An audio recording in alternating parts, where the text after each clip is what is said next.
All right, it's the end of the month and the rent is due for thousands around the tri-state. Yeah, but the pandemic has left many unable to pay, and that leaves landlords in a bind. Local 12's James Pilcher talked to some landlords to get their perspective as part of Local 12's ongoing series, Childhood Poverty, Cincinnati's Crisis.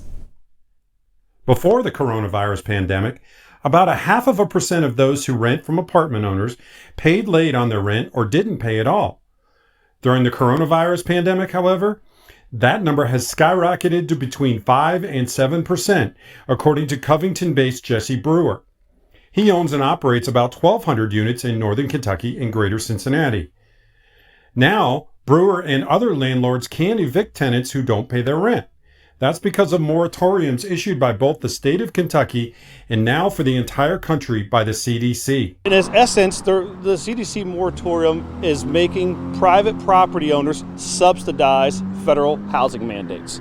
And it's not right, it's not fair, it's not American, it's just totally, it's not the right thing to do. Brewer was one of several landlords in northern Kentucky to sue Kentucky Governor Andy Beshear in federal court over that state's moratorium. But the court placed that lawsuit on hold after Kentucky agreed to match the CDC's eviction ban, which is less restrictive. The federal ban still keeps landlords from evicting tenants over non-payment of rent if the renter pledges they've been impacted economically by the pandemic and are looking for work.